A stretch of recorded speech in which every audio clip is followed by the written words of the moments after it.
সুপ্রভাত বন্ধুরা, আজ হলো 28 জুলাই, 11 শ্রাবণ, সোমবার।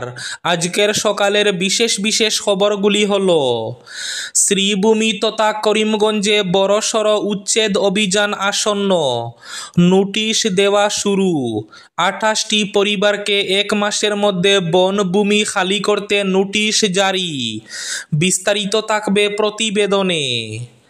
নিলামবাজারে কংগ্রেসের 2 শিবিরে দুমদুমার কাণ্ড, জখম বেশ কয়েকজন।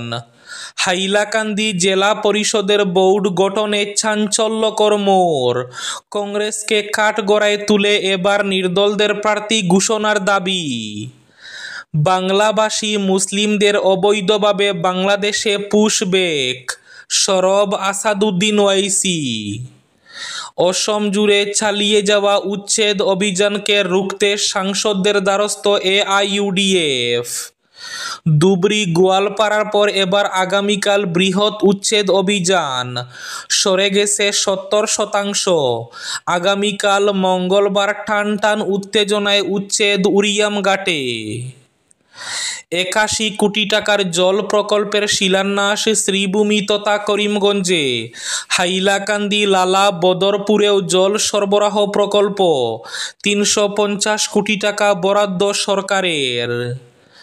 আগামী সেপ্টেম্বর মাসের মধ্যেই সম্পন্ন হবে দুর্লভসরা সেতুর কাজ, জানালেন সাইট ইনচার্জ। রামকৃষ্ণনগরে নিশ্চিহ্ন এআইইউডিএফ, মুসলিমরা ঝুঁকছেন বিজেপির দিকে। বকেয়া 1.21 লক্ষ কোটি টাকা, প্রশ্নের মুখে আয়ুষ্মান ভারত প্রকল্প, মুখ ফিরিয়ে নিচ্ছে বেসরকারি হাসপাতালগুলি। রবিবার পুরো দিনের পর আজ সোমবারও পুরো দিন বরাক উপত্যকার বিভিন্ন স্থানে হালকা থেকে মাঝারি বৃষ্টিপাতের পূর্বাভাস এবং থাকবে আজকের বরাক উপত্যকার 3 জেলার আবহাওয়ার খবর।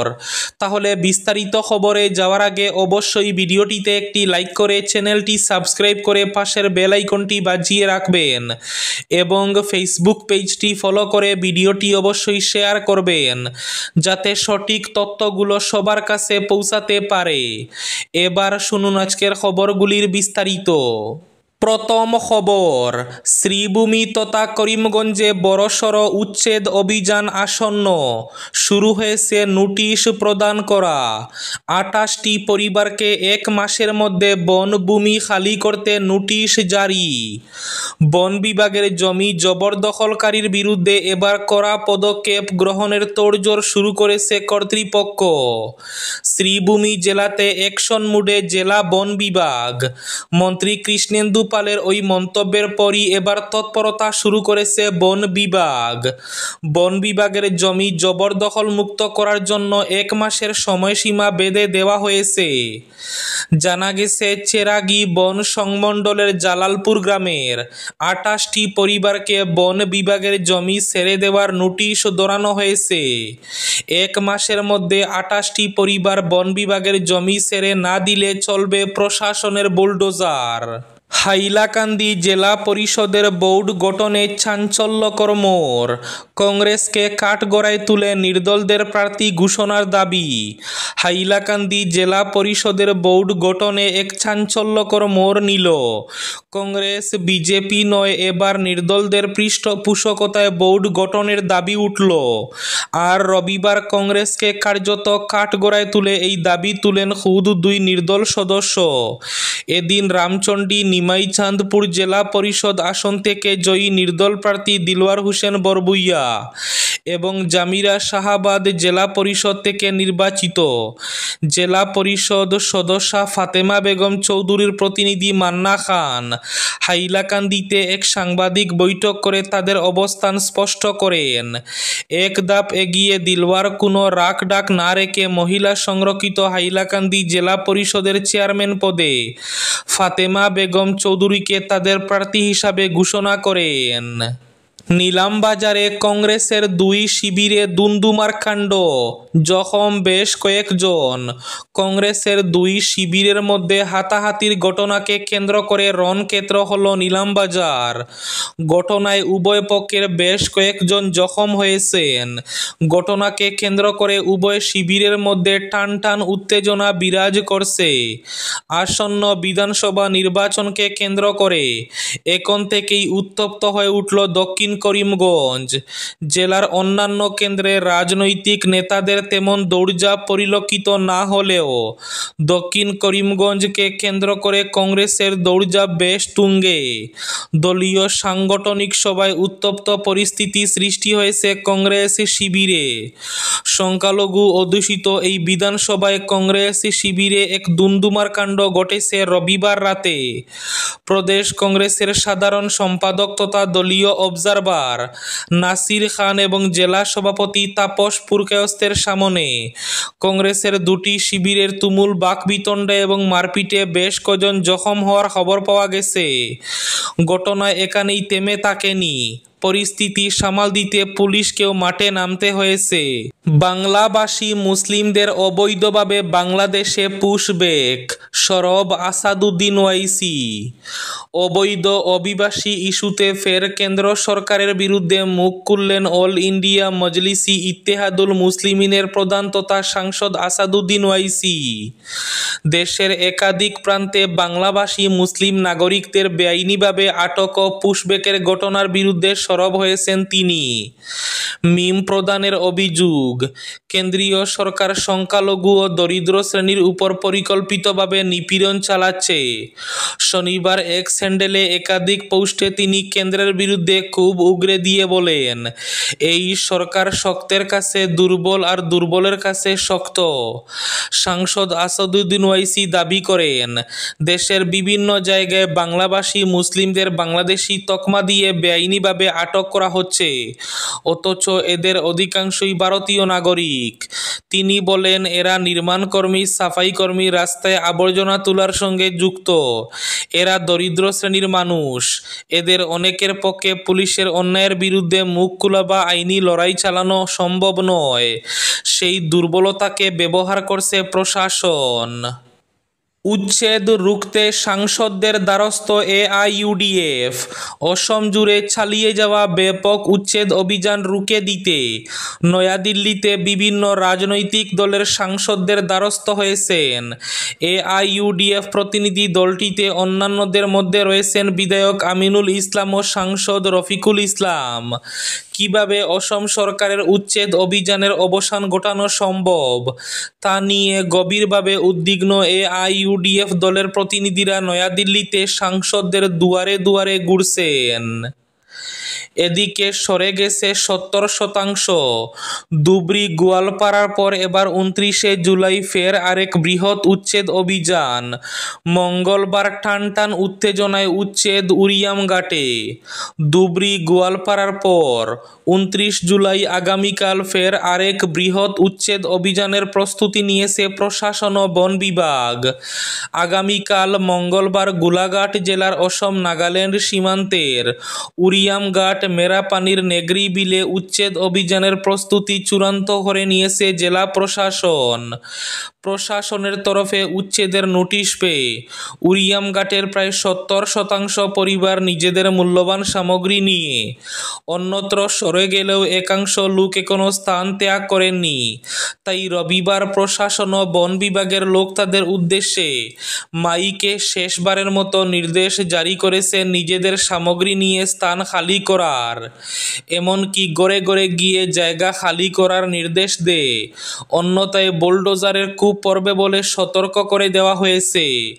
একই পরিবেশ সীমান্তবর্তী মেরাপানির নেগ্রি বিলেও। হাইলাকান্দি লালা বদরপুরেও জল সরবরাহ প্রকল্প, 350 কোটি টাকা বরাদ্দ সরকারের। 81 কোটি টাকার জল প্রকল্পের শিলান্যাস শ্রীভূমি তথা করিমগঞ্জে। শ্রীভূমি শহরে বহুকাঙ্ক্ষিত পানীয় জল প্রকল্পের ভূমি পূজন ও শিলান্যাস করলেন মন্ত্রী জয়ন্ত মল্ল বড়ুয়া। প্রকল্পের কাজের গুণমানের প্রতি স্থানীয়দের খেয়াল রাখার আহ্বান জানিয়েছেন মন্ত্রী কৃষ্ণেন্দু পাল ও মন্ত্রী কৌশিক রায়। বরাক উপত্যকার প্রতি মুখ্যমন্ত্রী হিমন্ত বিশ্ব শর্মার বিশেষ দৃষ্টি রয়েছে, আর এজন্যই রাজ্য সরকারের তরফে শুধুমাত্র পানীয় জল প্রকল্পে 350 থেকে 400 কোটি টাকা বরাদ্দ করা হয়েছে, বললেন মন্ত্রী জয়ন্ত মল্ল বড়ুয়া। বকেয়া 1.21 লক্ষ কোটি টাকা। প্রশ্নের মুখে আয়ুষ্মান ভারত প্রকল্প। মুখ ফিরিয়ে নিচ্ছে বেসরকারি হাসপাতালগুলি। মোদী সরকারের স্বপ্নের প্রকল্প হিসাবে দেশের সামনে তুলে ধরা হয়েছিল আয়ুষ্মান ভারত। প্রধানমন্ত্রী নরেন্দ্র মোদীর উদ্যোগে 2018 সালে শুরু হওয়া এই প্রকল্পের লক্ষ্য ছিল দেশের প্রত্যন্ত অঞ্চলের মানুষের কাছে বিনামূল্যে স্বাস্থ্য পরিষেবা পৌঁছে দেওয়া। কিন্তু 5 বছর পেরিয়ে সেই প্রকল্পই আজ প্রশ্নের মুখে।